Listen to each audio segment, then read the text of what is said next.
vamos a pasar al tema de la cuestión sinóptica. Miren cómo será que se lo suele llamar la cuestión o el problema sinóptico. De por sí ya se lo califica de problema. A ver, empecemos despacito. La palabra sinopsis es un término griego que significa visión de conjunto. Hay una estructura fundamental común a los tres evangelios. Bueno, ahora cuando hablemos de los evangelios, ya a partir de ahora vamos a empezar a hablar de Mateo, Marcos y Lucas. Pobrecito a Juan lo vamos a dejar de lado, pero no, para no estar haciendo permanentemente la aclaración, ¿no? Hay una estructura fundamental común a los evangelios.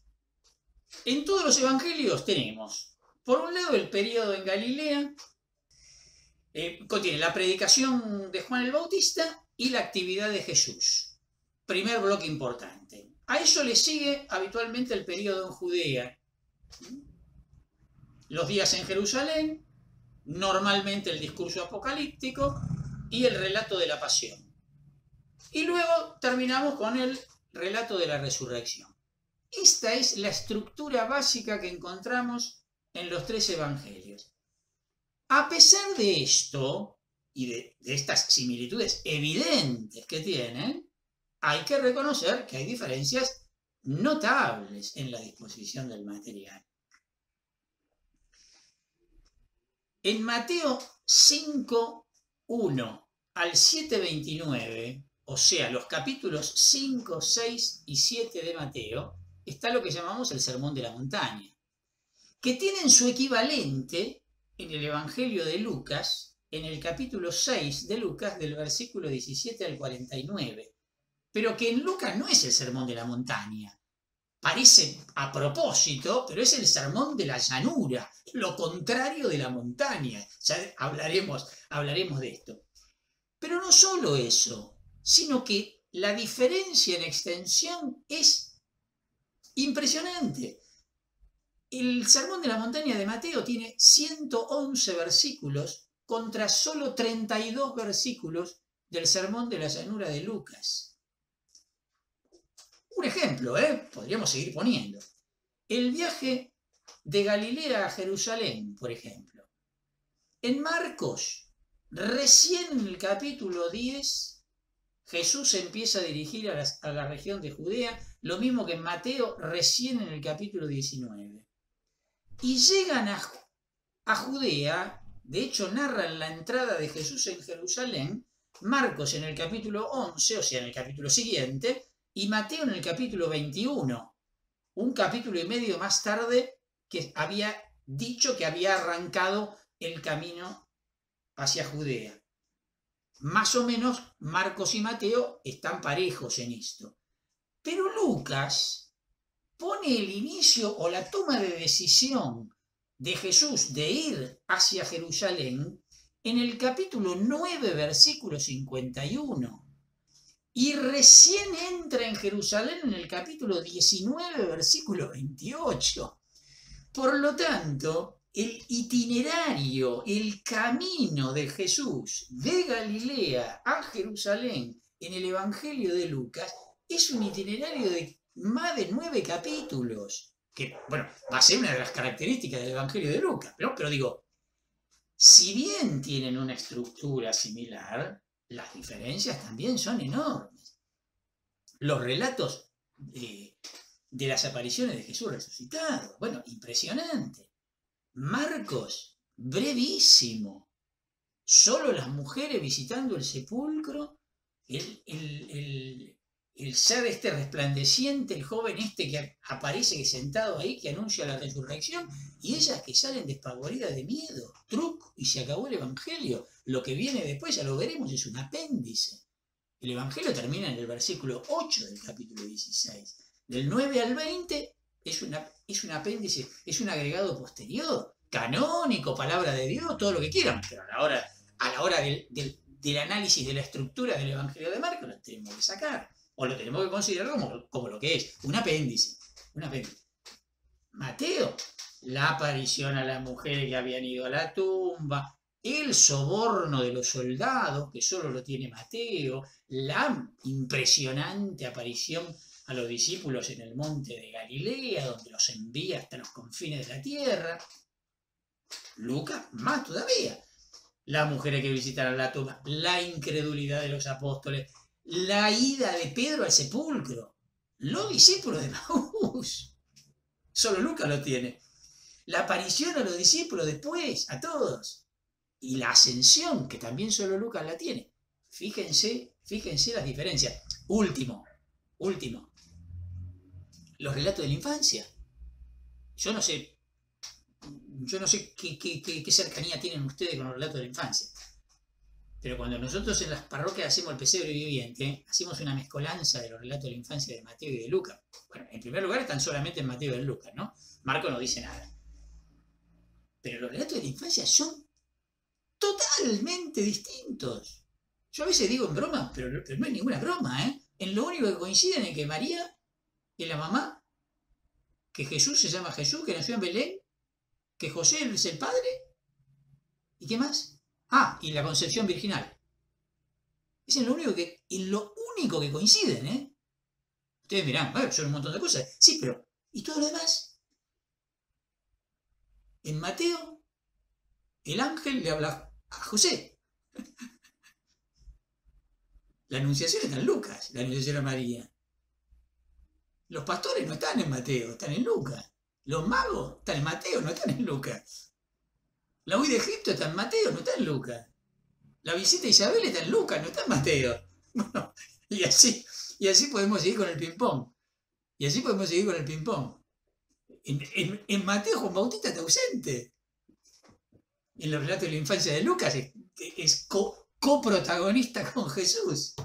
No. Increíble. Y además, la diferencia en versículos.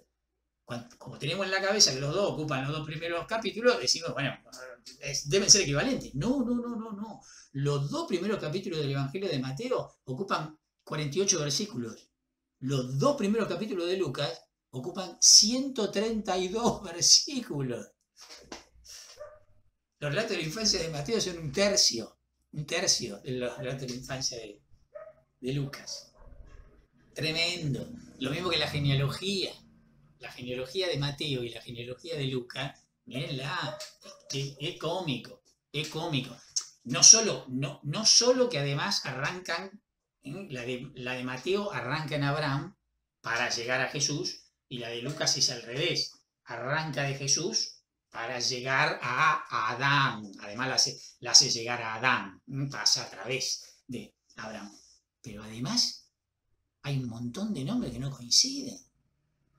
Y que vos me digas que los que no coinciden son los de por allá atrás, lejos. No. El papá de José ya tiene nombre distinto en una genealogía y en la otra. Ya el abuelito, hay dos datos del abuelito. Bueno, ¿ven? Digo, ¿son re parecidos? Sí, son recontra parecidos. Ya lo sabemos de memoria eso. Pero las diferencias son impresionantes. Estas semejanzas, entonces, y diferencias plantean la famosa llamada cuestión sinóptica o el problema sinóptico. No tiene demasiada importancia, pero ayuda a dimensionar, nada más, ¿sí? No sirve para nada recordar estos números, pero sí sirven de proporcionalidad, sirven de relación. Si miramos la relación cuantitativa entre nuestros tres evangelios, Marcos tiene 661 versículos. Mateo tiene 1060 versículos. Pero miren qué interesante el dato que está entre paréntesis. 600 son comunes con Marcos y 235 comunes con Lucas. Vuelvan a fijarse, si Marcos tiene 661 versículos, ya de entrada, esto quiere decir que Marcos está casi entero adentro de Mateo. primer dato, fantástico, que se ve de esta manera, así rápidamente. Fíjense lo que pasa con Lucas. Es el más largo. Tiene 1149 versículos. Pero miren qué curioso. De Marcos, o común con Marcos, tiene nada más que 350. A pesar de que es más largo, tiene menos de Marcos que Mateo. Y obviamente, no podía ser de otra manera, sería una contradicción, tiene también 235 comunes con Mateo, lo mismo que Mateo tiene con Lucas. Obvio esto, ¿no? Miren qué interesante. Saquemos las conclusiones. Entonces, casi todo Marcos está contenido en Mateo, como les acabo de decir. Dado que Marcos tiene de fuentes particulares propias solo 37 versículos, esto quiere decir que es muy poco lo que Mateo no asumió de Marcos. Que suscita la pregunta, ¿no? Si lo tomó casi todo, ¿por qué no tomó eso que no tiene? Que es una linda pregunta. Lucas, a pesar de presentar el texto más extenso, decíamos recién, tiene mucho menos versículo que Mateo. 350 contra 600. En Mateo y Lucas se encuentran estos 235 versículos que no tienen paralelo en Marcos. Esto es un dato muy, muy interesante e importante a tener en cuenta. Unos 235 versículos, porque hay veces que en un evangelio y otro los mismos textos están divididos en versículos a veces de manera distinta. Entonces no se puede decir esto con absoluta exactitud, ¿sí? Por eso lo de unos 235 versículos. El resto de Mateo proviene obviamente de sus fuentes particulares, o de su obra creadora, o de su redacción original, digamos, y obviamente lo mismo vale decir para Lucas, ¿no? El resto de la obra de Lucas se explica por sus fuentes particulares, muy abundantes, ya las vamos a ver, y por los retoques o su propia mano, por decirlo de manera, ¿no? Lo que él mismo elaboró. Vamos a ver algunos ejemplos ahora. Textos muy semejantes. Acá tenemos un ejemplo. Mateo 3, 7, 10. Lo podemos comparar con Lucas 3, 7, 9. Contexto de Juan el Bautista, ¿no? ¿Sí? Fíjense lo que dice Mateo 3, 7, 10. Al ver que muchos fariseos y saduceos se acercaban a recibir su bautismo, Juan les dijo: raza de víboras, ¿quién les enseñó a escapar de la ira de Dios que se acerca? Produzcan el fruto de una sincera conversión y no se contenten con decir tenemos por padre Abraham, porque yo les digo que de estas piedras Dios puede hacer surgir hijos de Abraham. El hacha ya está puesta a la raíz de los árboles. El árbol que no produce buen fruto será cortado y arrojado al fuego. Listo. Miren lo que dice Lucas. Jesús decía a la multitud que venía a hacerse bautizar por él: raza de víboras, ¿quién les enseñó a escapar de la ira del Dios que se acerca? Produzcan los frutos de una sincera conversión y no piensen tenemos por padre Abraham, porque yo les digo que de estas piedras Dios puede hacer surgir hijos de Abraham. El hacha ya está puesta a la raíz de los árboles. El árbol que no produce buen fruto será cortado y arrojado al fuego. Evidentemente están manejando las mismas fuentes. Está claro. Sin embargo, en el mismo texto, la gente le preguntaba: ¿qué debemos hacer entonces? Él le respondía: el que tenga 2 túnicas, de una al que no tiene, y el que tenga que comer, haga otro tanto. Algunos publicanos vinieron también a hacerse bautizar, debe ser, y le preguntaron: maestro, ¿qué debemos hacer? Él les respondió: no exijan más de lo estipulado. A su vez, unos soldados le preguntaron: ¿y nosotros qué debemos hacer? Juan le respondió: no extorsionen a nadie, no hagan falsas denuncias y conténtense con su sueldo. Evidentemente, ¿ven? Acá hay un material tradicional compartido por ambos, y estos versículos del 10 al 14 que aparecen en el Evangelio de Lucas, interrogante. Puede ser algo redaccional, algo que le pertenece a Lucas, porque a él le interesa, o puede ser un material tradicional que Mateo no conoció. Podría ser parte de las fuentes particulares de Lucas. Es una de las dos alternativas. ¿Vamos? Perfecto. Pasemos a otro ejemplo. Textos semejantes, pero con diferencias importantes, apreciables, dice. Mateo 18, 12, 14 y Lucas 15, 4, 7. Miren qué interesante esto. ¿Qué les parece? Si un hombre tiene 100 ovejas y una de ellas se pierde, ¿no deja las 99 restantes en la montaña para ir a buscar la que se extravió? Y si llega a encontrarla, les aseguro que se alegrará más por ella que por las 99 que no se extraviaron. De la misma manera, el Padre que está en el cielo no quiere que se pierda ni uno solo de estos pequeños. Vamos a ver Lucas. Si alguien tiene 100 ovejas y pierde una, ¿no deja acaso las 99 en el campo y va a buscar la que se había perdido hasta encontrarla? Y cuando la encuentra, la carga sobre sus hombros, lleno de alegría, y al llegar a su casa llama a sus amigos y vecinos y les dice: «Alégrense conmigo porque encontré la oveja que se me había perdido». Les aseguro que de la misma manera habrá más alegría en el cielo por un solo pecador que se convierta que por 99 justos que no necesitan convertirse. Esto es fantástico, fantástico. Y tiene que ver exactamente con lo que estábamos hablando antes de la historia de las formas y de la historia de la redacción. Acá hay que darle bola a las dos cosas. Claramente hay que darle bola a las dos cosas. La historia de las formas, lo que me está diciendo clarísimamente es que Mateo y Lucas conocieron la misma parábola, utilizaron la misma fuente, porque la parábola es la misma, sin ningún lugar a dudas. Ahora, ¿qué pasó? Cada uno de ellos usó la parábola con un interés distinto. La usó para decir distintas cosas. ¿Dónde está ubicada esta parábola? Me adelanto un poco, no importa, cuando lleguemos al momento lo pasaremos por alto esto y listo. ¿Dónde está ubicada esta parábola en el Evangelio de Mateo? En el capítulo 18. ¿Y qué hay en el capítulo 18 de Mateo? El discurso sobre la comunidad.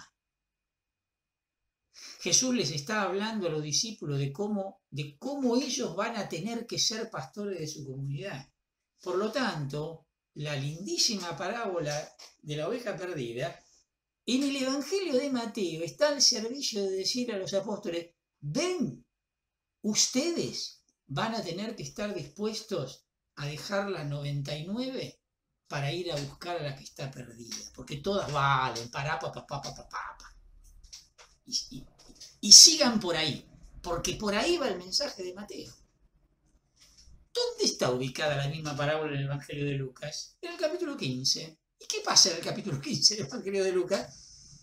Lucas puso las 3 parábolas de la misericordia. El capítulo 15 es el Evangelio de Lucas, es el Evangelio de la misericordia, pero el capítulo 15 es como la cumbre de ese tema del Evangelio de Lucas. Arranca con la discusión, que te comen con pecadores, y entonces, parábola de la oveja, 1 en 100, parábola de la moneda, la mujer que pierde la moneda, 1 en 10, parábola de los 2 hijos, 1 en 2. A la oveja se la busca, a la moneda se la busca, al hijo se lo espera. Fantástico. Y en todo el capítulo 15 hay 4 estribillos. O sea, es el mismo, ¿no? Pero se repite 4 veces, como un estribillo, como una antífona, que se repite 4 veces. Habrá más alegría en el cielo por un pecador que se convierta que por 99 justos, que por 10. Era necesario hacer fiesta porque tu hermano estaba muerto y ha vuelto a la vida. Las últimas 2 pertenecen al relato del Padre Misericordioso. Es necesario hacer fiesta porque mi hijo ha vuelto a la vida. Era necesario hacer fiesta porque tu hermano ha vuelto a la vida. Ahí se completan los 4. Y el objetivo de Lucas está puesto en la alegría por el perdón, en la alegría de la conversión, porque es uno de los grandes temas de Lucas. La parábola es la misma, pero va para lugares distintos, dice cosas distintas. ¿Y por qué lo dice? por la tercera etapa, porque es lo que le hizo decir a la parábola Lucas o lo que le hizo decir a la parábola Mateo. Tenemos la historia de la forma, de dónde viene la parábola, y la historia de la redacción, lo que termina diciendo la parábola. Pero fantástico esto, ¿eh? Es un ejemplo brillante, brillante. Bueno, tenemos un montón de ejemplos de este tipo. Vamos a meternos un poquitito entonces ahora en la historia de la cuestión sinóptica y los intentos de solución, ¿no? Pues si es un problema, vamos a ver cómo se va a solucionar. Tasiano, un sirio, discípulo de Justino de Roma, rechazó la diversidad de los evangelios entre sí, como uno de los primeros testimonios. Alrededor del año 172 redactó una versión de un único evangelio que llamó Diatesarón, que significa a través de los cuatro, sería, o también se usa para el acorde musical de cuarta, tiene que ver con esto. Se utilizó de hecho en las comunidades cristianas de Siria hasta el siglo V. Sigue el orden cronológico del Evangelio de Juan y le va agregando el material de los sinópticos e incluso tiene algunos aportes de alguna fuente apócrifa. En el 395 o 396, San Agustín escribió una extensa obra en 4 tomos con el título De Consensu Evangelistarum, que sería la concordancia de los evangelios.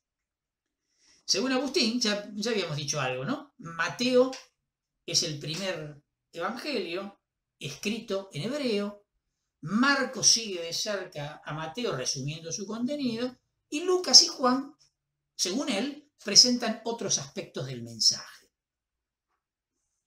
Pegamos un salto con garrocha a lo largo de la historia para ir a buscar algo superador de esto, algo más interesante de esto, y llegamos a la segunda mitad del siglo XVIII. Surgen los primeros intentos de explicar las semejanzas y las diferencias entre los evangelios sinópticos.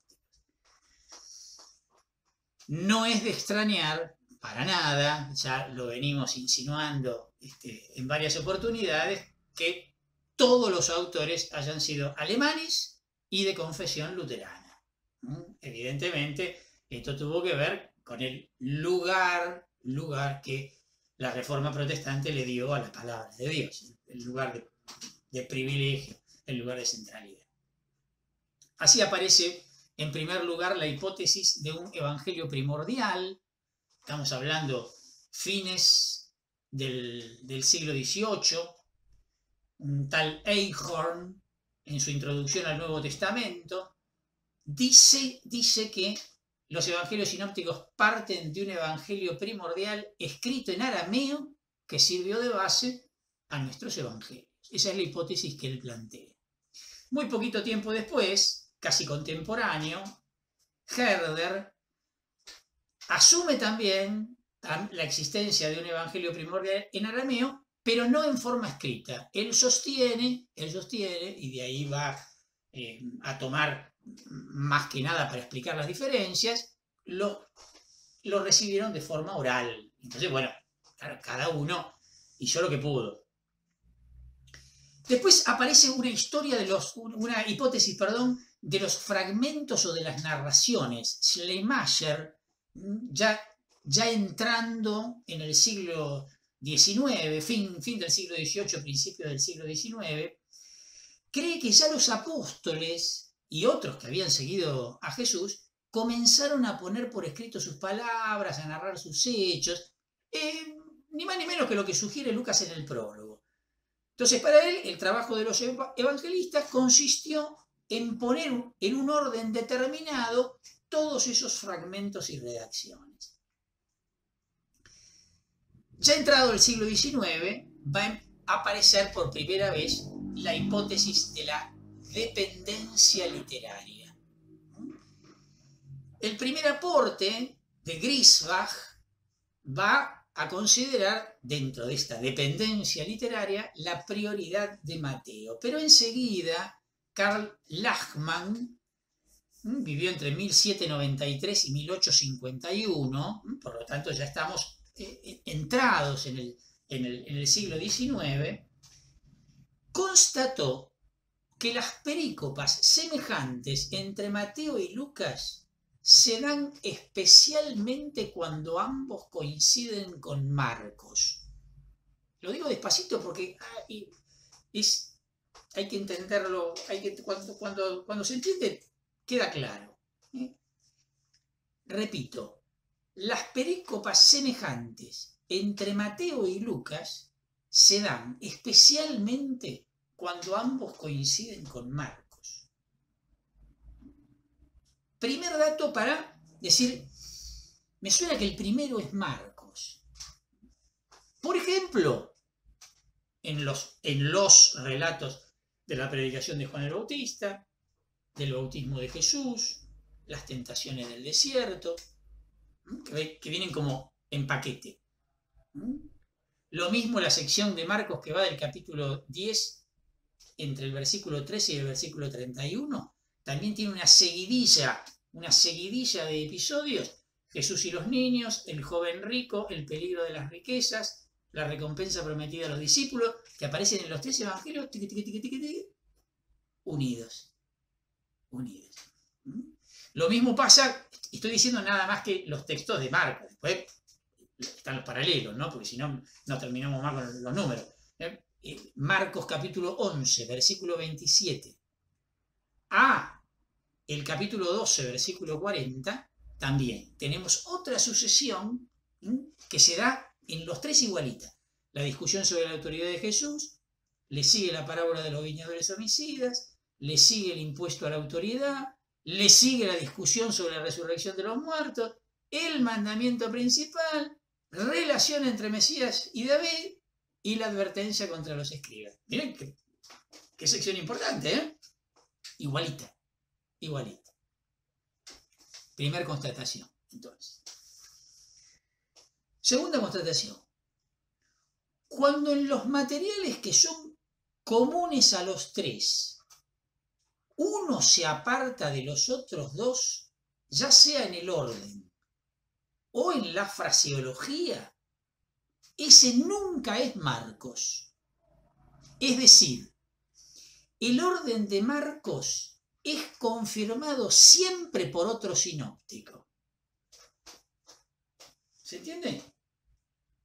Repito, cuando en los materiales comunes a los 3, uno se aparta de los otros 2, nunca Marcos. Otro dato lindísimo, interesantísimo. Hay además, esto lo vamos a retomar un poquito más adelante, muchos casos de lo que se llaman textos confluyentes. Se les puso ese nombre para ponernos de acuerdo de qué estamos hablando, ¿no? ¿A qué se les llama estos textos confluyentes? En los que la frase de Marcos es la suma de Mateo y Lucas. La frase de Marcos es la suma de Mateo y Lucas. Por ejemplo, en Mateo 8:3 dice, quedó limpio de su lepra. En Lucas 5:13, el relato paralelo de la curación, dice, la lepra salió de él. Y fíjense, en Mateo 1:42 dice, la lepra salió de él y quedó limpio. En Marcos aparece la suma de Mateo y de Lucas. Interesantísimo. Mientras que Mateo o Lucas nunca es la suma de los otros 2. Digamos, esto solo se da en Marcos. Y muchas veces. Otro dato más. Por lo general, Marcos es menos perfecto en lo literario, en lo teológico. Por ese motivo, también, todo invita a ver en Marcos la fuente de Mateo y Lucas para los materiales que los tres tienen en común. Entonces Mateo y Lucas han agrandado o han perfeccionado o han corregido, ¿sí? En el caso que Marcos haya sido su propia fuente. Los muchos dichos de Jesús transmitidos en Mateo, ¿qué quiero decir con esto? Jesús habla poco en el Evangelio de Marcos. El Evangelio de Marcos más bien habla de Jesús. Es el relator el que habla de Jesús. En el Evangelio de Mateo hay un montón de textos en donde habla Jesús, igual que en el Evangelio de Lucas, ¿sí? Entonces, estos muchos dichos de Jesús transmitidos en Mateo los explica esta hipótesis sugiriendo que el evangelista dispuso de una colección de dichos que agregó al texto de Marcos, pero no explica el material presente en Lucas que coincide con Mateo y no se encuentra en Marcos. Cuando nace esta hipótesis, todavía no había aparecido con claridad esos unos 235 versículos de los que hablábamos que Mateo y Lucas tienen en común, pero sí ya había aparecido la nota de todos esos textos que son sentencias de Jesús, que son palabras de Jesús. Eso Mateo lo agregó, lo recibió de otro lado y lo agregó al Evangelio de Marcos. Por otro lado, Mateo y Lucas parecen ser independientes entre sí. Esto es otro dato importante a investigar, ¿no? La utilización que hacen de Marcos es claramente independiente, de modo que cuando se separan de la secuencia de Marcos, nunca lo hacen de la misma manera. Mateo y Lucas se parecen cuando lo siguen a Marcos. ¿Se entiende? Cuando ellos van solos, va cada uno por su lado. Otra cosa más. Hay entre Mateo y Lucas contradicciones demasiado grandes como para que se hubiesen utilizado mutuamente o como para que se hubiesen conocido, ¿no? Por ejemplo, lo que decíamos antes de la genealogía de Jesús, o el material y el itinerario de los relatos de la infancia. De ninguna manera podrían justificarse si hubo interdependencia entre ellos. Esto implica entonces, digámoslo, a pesar de que esta primera hipótesis no lo señaló explícitamente, que estos 235 versículos que tienen en común y que no se encuentran en Marcos, tuvieron sí o sí que tomarlos de otra fuente, hoy para nosotros perdida. Esa que, seguramente la habrán escuchado, se la suele designar con la letra Q, la famosa fuente Q. La fuente Q es una hipótesis, es una hipótesis. La fuente Q no existe, pero es necesario que exista, porque si no, no se puede explicar la cuestión sinóptica en lo que se refiere a los pasajes, los muchísimos pasajes que tienen en común, y algunos hasta de manera casi idéntica, Mateo y Lucas. La teoría de las dos fuentes va a aparecer recién, ya bien entrado el siglo XIX, por Hermann Weisse, o Weisse se escribe, ¿sí? Los investigadores posteriores denominaron entonces a esta colección, que les decía que se la suele llamar la fuente Q, con la expresión alemana Logienquelle, que significa fuente de dichos. Recién a fines del siglo XIX se abrevió con la letra Q, aludiendo a Quelle, que significa fuente en alemán. La teoría de las dos fuentes la solemos graficar de esta manera. Marcos fue fuente de Mateo y de Lucas. Por otra parte, Mateo y Lucas tuvieron otra fuente, que es la fuente Q. Fuente que no conoció Marcos. Por eso todos esos textos están ausentes en Marcos. Aparte de esto, Mateo tuvo sus fuentes propias que explican lo que solo pertenece al Evangelio de Mateo, y a su vez Lucas tuvo sus fuentes propias que explica lo que solo tiene Lucas como propio. Pero la investigación actual afina un poco más, le saca un poco más de punta a este lápiz que se describe acá. A la teoría de la doble fuente se le presentan actualmente una serie de pequeñas objeciones, incluso alguien las ha llamado fenómenos microscópicos, pero que son indicios de que la génesis de los sinópticos no fue tan sencilla. Vamos a ver algunas observaciones. Hay algunos de los que se llaman acuerdos menores.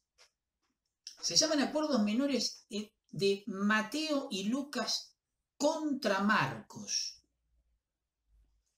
en materiales que son comunes a los tres. Por ejemplo, en el relato de la hemorroísa, según Marcos 5:27, toca el manto de Jesús. Ella toca el manto de Jesús. Según Mateo 9:20 y Lucas 8:44, toca el borde del manto de Jesús. Si están siguiendo a Marcos, es raro que los dos hablen del borde del manto y que Marcos no hable del borde del manto. Partimos de la base que ya establecimos que Mateo y Lucas no se conocieron, ¿no? Si no, esto no tendría sentido. Mateo 9:2 y Lucas 5:18 dice que traen a un paralítico en una camilla. Marcos 2:3 dice que traen a un paralítico llevado entre 4.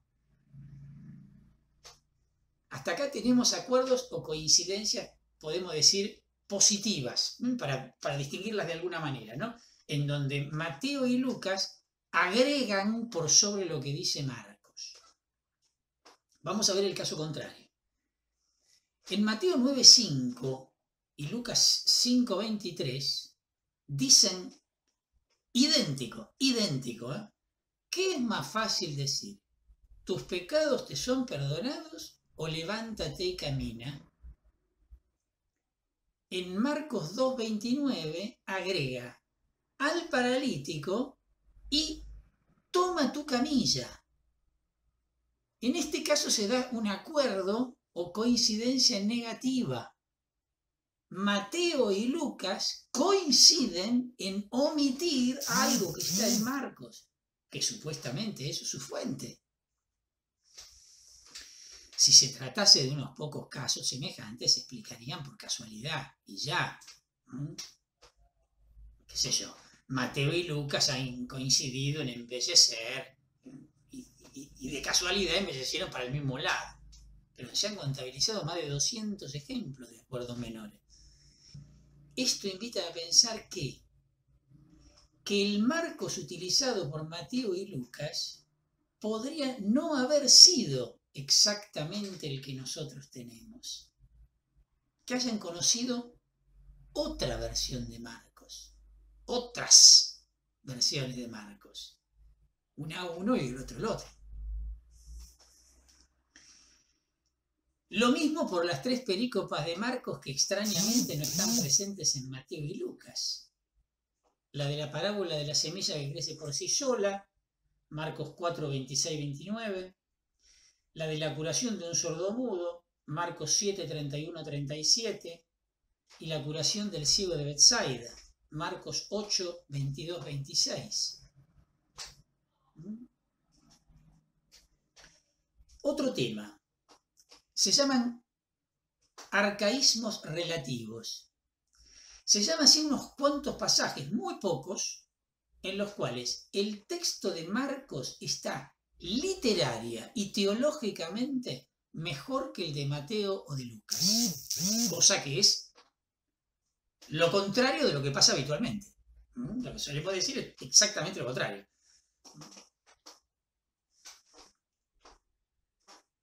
El texto de la recompensa prometida a los discípulos, por ejemplo, frente al por mi nombre de Mateo 19:29, tenemos el más perfecto por mí y por el Evangelio de Marcos 10:29.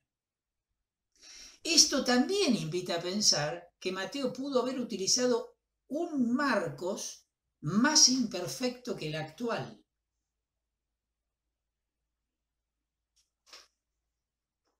La llamada gran omisión. Se llama la gran omisión a la sección de Marcos que va del capítulo 6, versículo 45, al capítulo 8, versículo 26, que está utilizada por Mateo entre los capítulos 14 al 16. Lucas no tiene absolutamente nada de esto. Y lo más curioso es que habría sido un material muy interesante para él, por la orientación del Evangelio de Lucas, porque se trata de contactos de Jesús con el mundo pagano, que es uno de los grandes temas de Lucas.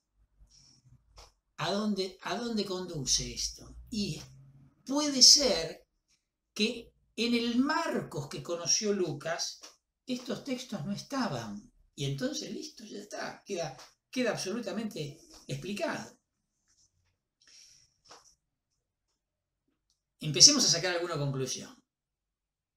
Nos lleva a pensar que los ejemplares de Marcos utilizados por Mateo y Lucas podrían haber sido distintos. Y dado que eran anteriores a nuestro Marcos, se les suele llamar proto-Marcos en las dos versiones.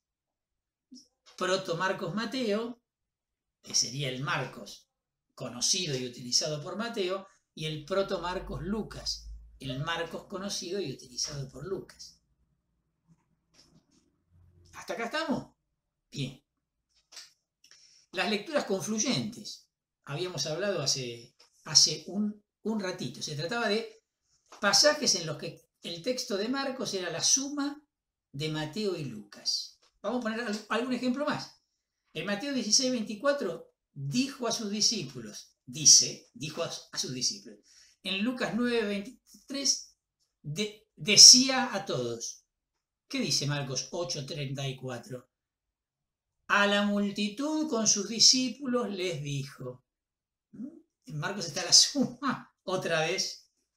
Se han encontrado hasta 106 ejemplos de esta confluencia de Mateo y Lucas en Marcos.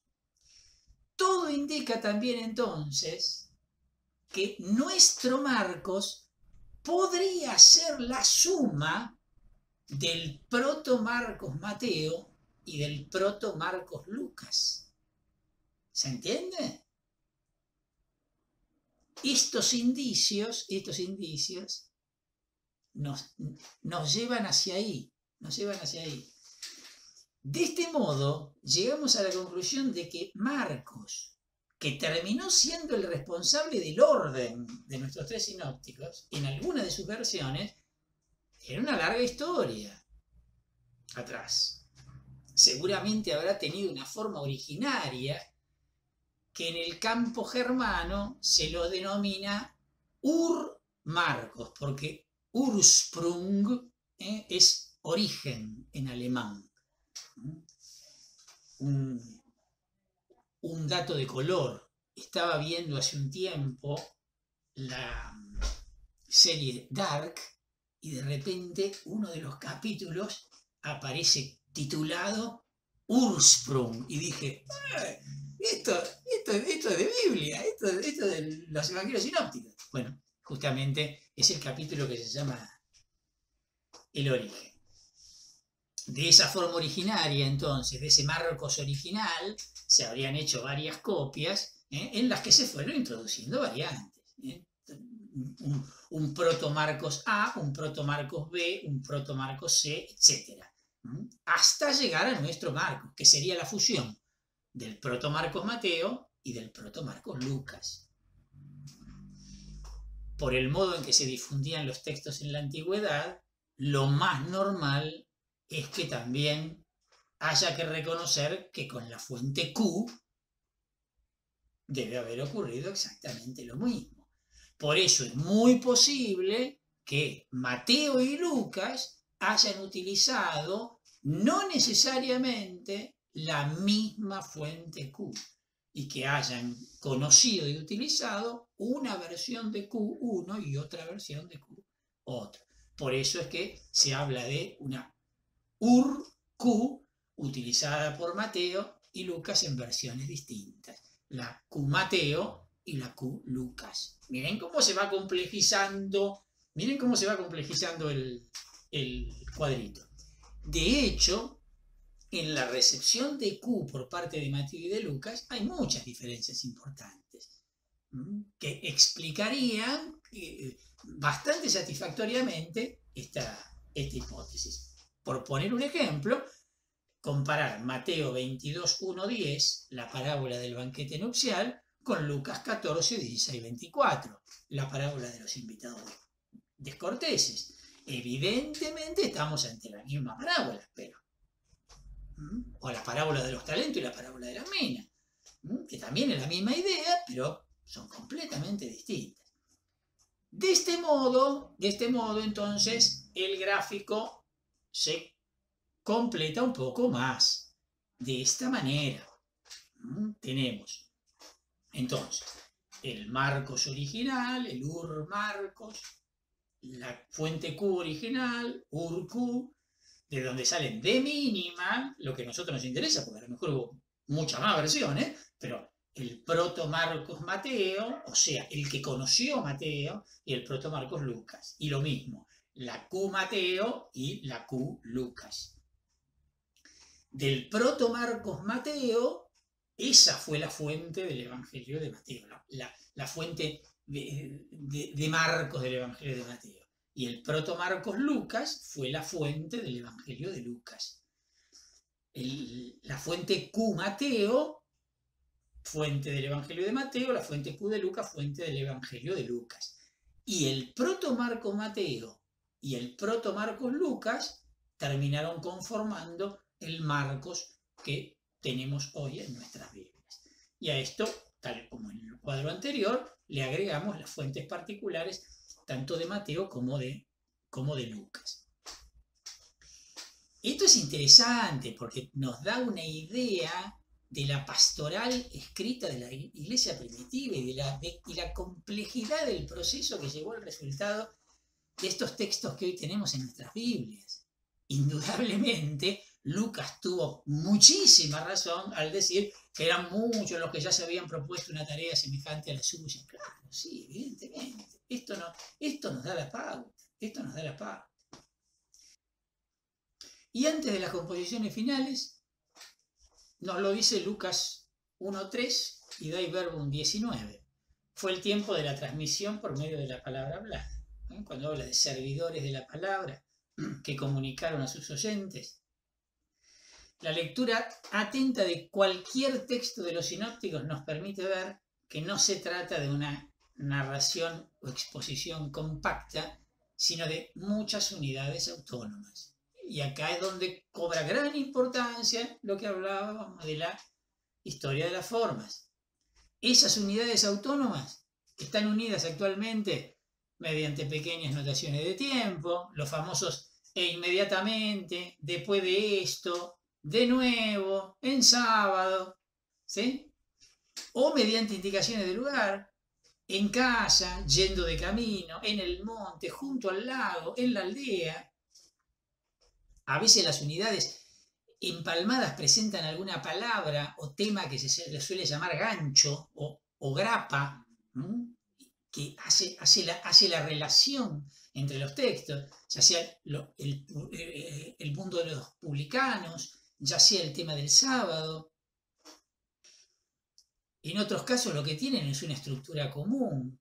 Por ejemplo, el caso del vestido nuevo y los odres nuevos, o del tesoro escondido y de la perla preciosa. En esas pequeñas unidades, dichos de Jesús, anécdotas, se ve que muchas veces se repiten esquemas semejantes o idénticos a veces. La vocación de Pedro y Andrés es idéntica a la de Santiago y Juan. Las recomendaciones de Jesús acerca de cómo dar limosna, orar y ayunar tienen todas el mismo esquema. Esto es muy interesante. La investigación moderna ha realizado en muchos casos la retrotraducción de estas pequeñas unidades a la lengua aramea, la lengua que seguramente usaba Jesús y se usaba en su época, y se han encontrado muchos elementos de ritmo, rima, asonancias, que evidentemente en una traducción se pierden, ¿no? En el paso, en nuestro caso, en el paso a la lengua griega. El conjunto de estas observaciones da a entender que durante la transmisión oral de las palabras y de los hechos de Jesús se utilizaron distintos recursos para favorecer la memoria, y probablemente ya Jesús mismo haya utilizado recursos mnemotécnicos en su propia predicación. Algunos dichos de Jesús aparecen en contexto distinto en cada evangelio. Lo más probable es que la mayor parte de los recuerdos de Jesús se haya transmitido de manera atomizada, igual que nosotros hoy hacemos en el culto. Leemos un milagro, una parábola, una anécdota, y le encontramos un sentido completo, sin necesariamente ver de dónde viene el relato y cómo sigue el relato. Le encontramos un sentido a la unidad literaria. Bueno, no cabe duda que la predicación y la catequesis cristiana, que precedieron a la redacción de los evangelios, se centraría seguramente en textos muy breves, independientes entre sí, concentrados en lo esencial del mensaje. Acuérdense cuando la Dei Verbum en el número 19 dice reduciéndolos a síntesis, cuando habla de la tarea de los redactores, ¿no? Y seguramente con alguna forma que favorecía la memorización. Entonces, la elección de un recuerdo u otro de Jesús es probable que no fuese casual. Es probable que obedeciera o a un ritmo progresivo en el catecumenado, o a iluminar situaciones concretas de una comunidad determinada, o ambientar distintas celebraciones litúrgicas. A todo esto es lo que se lo llama habitualmente el Sitzenleben, los contextos sociológicos, el contexto vital o eclesial de la transmisión de estos recuerdos de Jesús. Lo más probable es que se intentase que ese recuerdo se adecuara lo mejor posible a la situación, incluso introduciendo a veces elementos que por ahí originalmente no venían con la fuente, digamos. Así seguramente, por poner un ejemplo, ¿no? Se terminó narrando la multiplicación de los panes y de los peces en los mismos términos que la institución de la Eucaristía. Esto debe haber sido un proceso posterior. Cuando en Dei Verbum 19 dice la adaptación a la situación de las diversas iglesias. Bueno, tiene que ver con esto. Acuérdense de lo que decíamos recién, hace un rato, de la parábola de la oveja perdida, ¿no? De este modo, la tradición evangélica va adquiriendo progresivamente el color de la vida de las comunidades y se convierte para nosotros en una valiosísima información histórica sobre esas comunidades concretamente. Los evangelios en su estado actual no son solamente información sobre Jesús, sino también sobre la historia de la iglesia primitiva, y son testimonio valiosísimo de su pastoral de la palabra, tanto hablada como escrita. Con esto cerramos entonces la cuestión sinóptica, ¿no? Haciendo un resumen de lo elemental. Marcos aparece como el evangelio más antiguo, fue utilizado por Mateo y Lucas, posiblemente las versiones utilizadas por ellos no hayan sido idénticas que el texto canónico que hoy tenemos de Marcos. Los autores de Mateo y Lucas dispusieron, además de Marcos, de una colección de dichos de Jesús que incorporaron a sus obras siguiendo criterios evidentemente totalmente distintos. También aquí es probable que la versión que hayan tenido de esta fuente no fuese idéntica. Y a estas fuentes hay que agregar el aporte propio de cada uno de ellos al asumir las tradiciones y redactar sus obras, además de sus fuentes particulares. Esta sería como la síntesis de todo esto que estuvimos desarrollando.